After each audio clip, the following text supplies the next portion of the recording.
Hey guys, happy spring break. Welcome to my studio.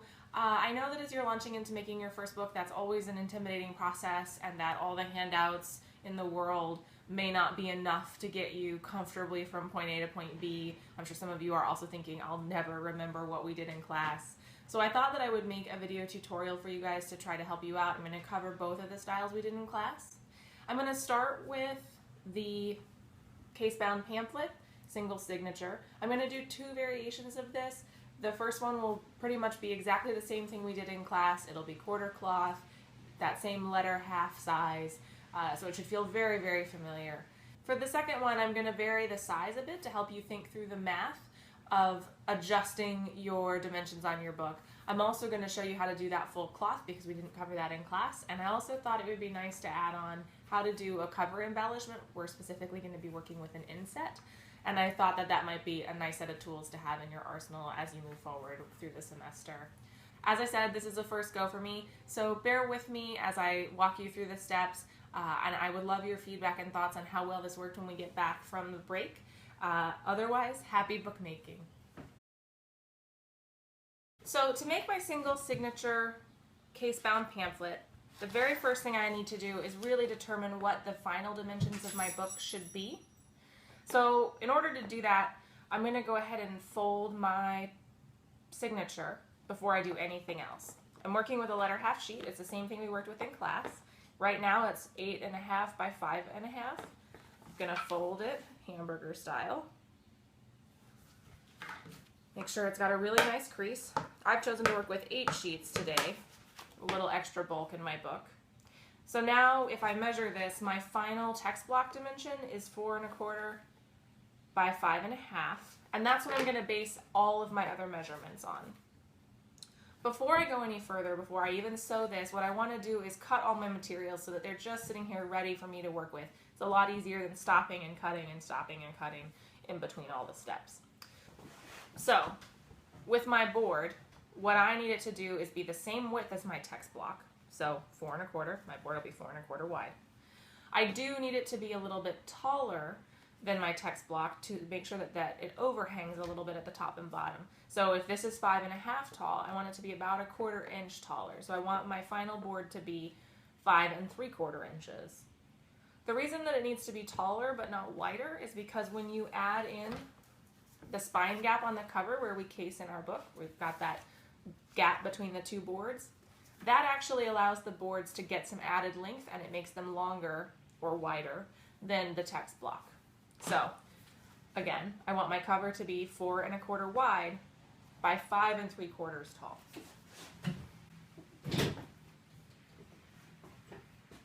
The first thing I'm going to do when I cut my board is check my grain. I know that this paper runs grain short. I've tested that out, and so that means the grain goes this way. I want the grain on my board to run in the same direction. So test that out. You can see the grain runs this way. I made some pencil marks to help myself remember it. Now what I'm going to do is line this up on my grid.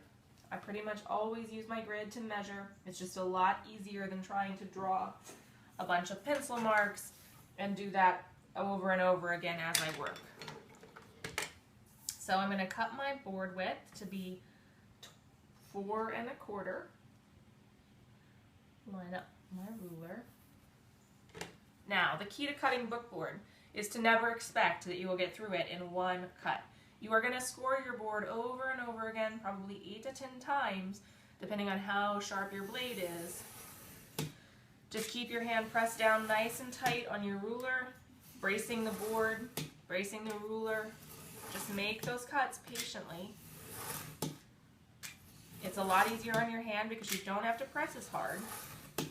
And it's the best way to get a nice, straight, clean cut edge when you're at home and you can't have access to a board shear.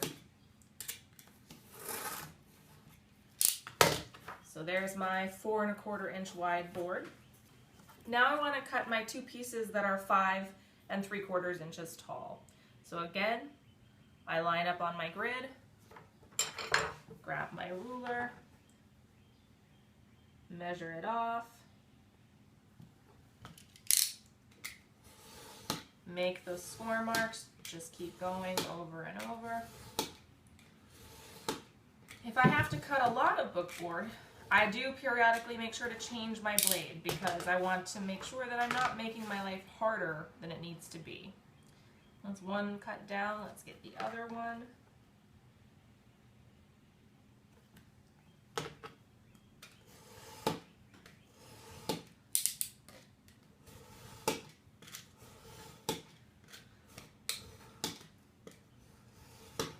And you'll notice I cut straight up and down. I try not to lean my hand in either direction because again, that affects how clean your cut is and how straight your cut is.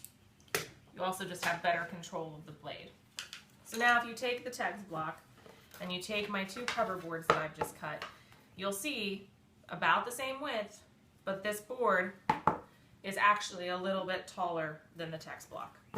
So I'm going to set those to the side, and now I'm going to go ahead and cut my book cloth, my cover paper, and my end sheet so that they're all ready to go for me. So I'm going to start by cutting my cloth for the spine. Remember, there's the decorative side. It'll usually be a color. It'll be clearly the fabric side. And there's a paper-backed side, which helps keep the glue from seeping through. Now, how do I figure out the dimensions for this? Well, I start by thinking about how much I want the cloth to overlap on the board. So, you know, with this example, it's probably about 1 inch or so that it's overlaying on the board. I think that for this one, I'm going to choose to go with about 1.5 inches over on the board, and now I have to multiply that by 2. The other thing I have to remember is that I have to leave a spine gap between my two boards, otherwise my book won't close. Typically, you can usually leave about 1/2 inch, and that's going to be more than enough. If you worked with really thick paper, you might need to step that up a little bit. You might have to just kind of test it out and see how it goes. So I need the cloth to cover about 1.5 inches here, 1.5 inches here, and 1/2 inch in the middle. So 3 inches plus 1/2 inch. I want it to be 3.5 inches wide. How tall does it need to be? Well, my book board is 5 3/4. I'm just going to round that up to 6. I know that I want to leave overhang at the top and bottom with my cloth, at least 1 inch on each side. So if I round it up to 6 and I want to add an extra 2 inches, that's going to be 8. So my final dimension for my cloth is going to be 3.5 by 8 inches. Now, the other thing to keep in mind is that just like I worried about my grain for my board and my paper, I need to worry about my grain for my cloth. It's the same test. It can be a little trickier with cloth, but usually you'll be able to tell. It'll really want to fold over. Another trick is that this edge is called the selvage edge, and that is usually what the grain runs along. So I do know from my test and from the selvage that on this piece of cloth, the grain runs long, and I want the grain to run long so that the grain on my board matches the grain on my cloth. I'm going to go ahead now and cut it to the appropriate dimensions.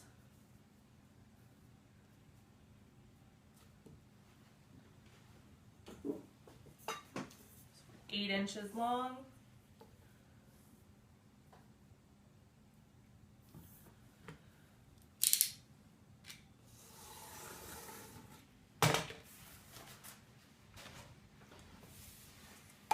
And I'm going to make sure that it's got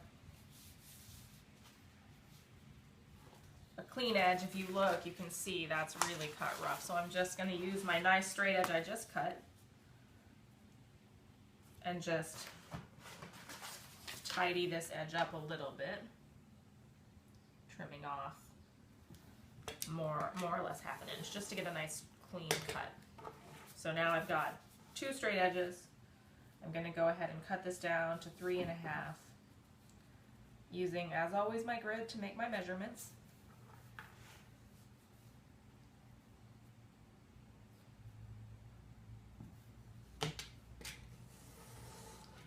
So now I have 3.5 by 8.5. I'm going to set it over here with my book board.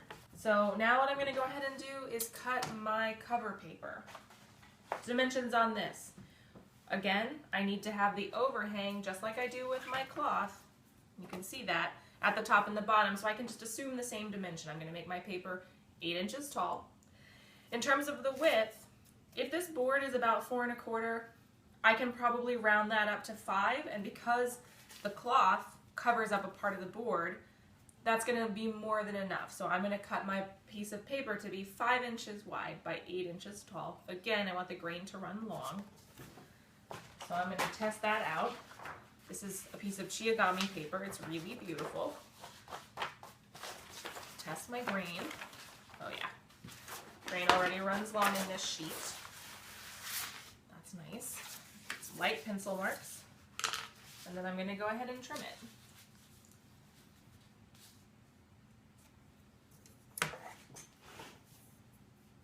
Using my grid, lined it up, got my 8-inch space. And now I'm going to trim off 2 pieces that are about 5 inches wide each. Line it up on my grid.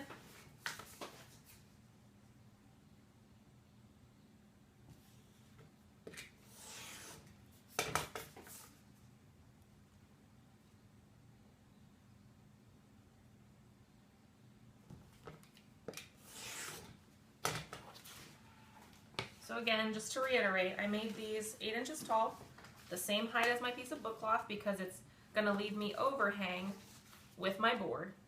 And I made it at least 1 inch wider than the cover. I know that that's probably wider than I need, but that way I don't have to worry that I won't have enough paper. It's just a solid, easy measurement. You don't have to think it through too much and do too much math.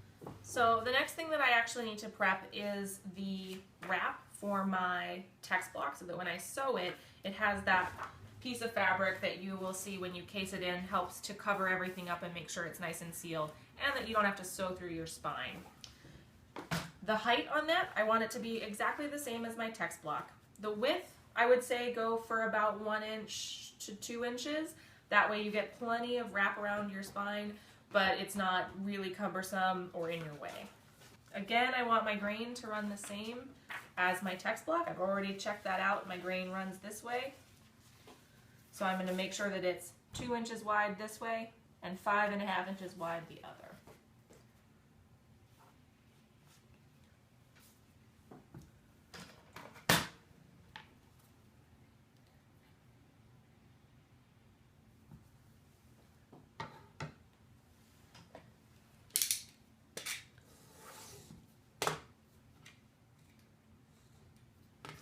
So the last thing that I need to cut down is my end sheet. So remember, that's this piece of paper in here. It covers up the board and the exposed cloth that you don't want to show.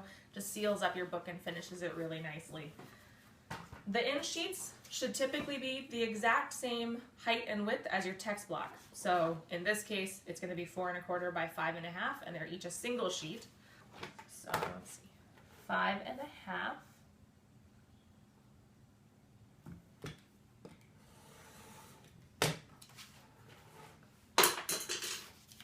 By 4 1/4.